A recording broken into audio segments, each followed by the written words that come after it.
Saudara, perang Iran, Amerika Serikat dan Israel terus berlanjut di Timur Tengah. Usulan Prabowo yang ingin jadi mediator perdamaian sudah diterima Iran. Namun Iran tetap ingin lanjutkan perang.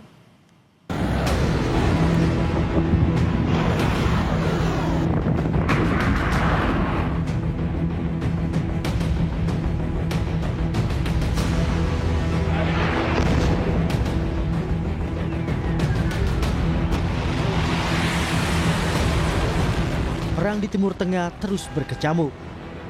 Belum ada tanda-tanda akan mereda, kendati tawaran untuk menjadi mediator muncul dari berbagai pihak, termasuk Indonesia. Duta Besar Iran untuk Indonesia Muhammad Borojerdi menyampaikan, pemerintah Iran sudah menerima usulan dari Presiden Prabowo untuk jadi mediator perdamaian. Namun Iran tegaskan tak ada lagi negosiasi dengan Amerika Serikat. Iran ingin selesaikan konflik lewat jalur perang. و در خصوص پیشنهاد میانجیگری رئیس جمهور محترم اندونزی این پیشنهاد مطرح شد و پاسخ ما اینه که ما هیچ مذاکره‌ای رو از آمریکا قبول نخواهیم کرد. به اونها اعتماد نداریم. ما 3 بار با اونها مذاکره کردیم. به هر 3 بار در پایان مذاکرات یا در وسط مذاکرات به ما حمله کردند و ما تکلیف آمریکای جنایتکار و صهیونیست رو در میدان جنگ تعیین می‌کنیم. Menanggapi rencana Presiden Prabowo yang ingin menjadi mediator konflik Amerika Serikat dan Iran, Wakil Presiden Indonesia ke-10 dan 12 Yusuf Kala mengatakan persoalan Amerika Serikat dan Iran kompleks.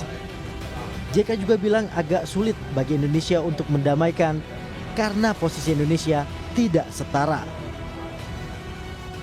Ya, niat rencana itu baik saja, tapi ini situasi yang jauh lebih besar masalahnya. Ya, Palestina dengan Israel dengan Palestina aja tidak bisa sulit didamaikan. Karena dunia ini sangat ditentukan oleh sifat dan Amerika.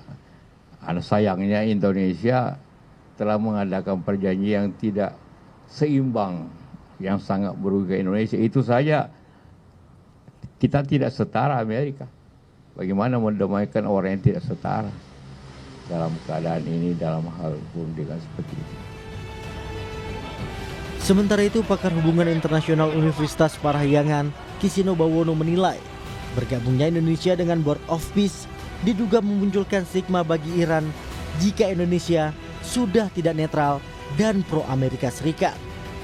Bagaimana Indonesia seharusnya bersikap? Maka saya jawabannya adalah Indonesia harus sadar diri bahwa posisi Indonesia, postur Indonesia di level internasional itu bukanlah sebagai negara yang paling influensial, yang paling didengarkan oleh negara-negara lain. Apalagi kemudian kalau kita melihat bahwa Indonesia barusan ikut di Board of Peace gitu ya. Sebagai mediator kita harus dipercaya oleh dua pihak. Masalahnya Iran kemudian bisa saja melihat bahwa Indonesia ketika masuk Board of Peace, Indonesia ada di camp atau di kelompok yang sejalan dengan pemikiran Amerika Serikat dan Israel. Jadi netralitas Indonesia kemudian dipertanyakan. Kini Indonesia harus bersiap karena baik Amerika Serikat dan juga Iran sepakat untuk melanjutkan perang di Timur Tengah. Segala kemungkinan harus diantisipasi, terlebih yang berdampak langsung pada ekonomi Indonesia. Tim Liputan Kompas TV.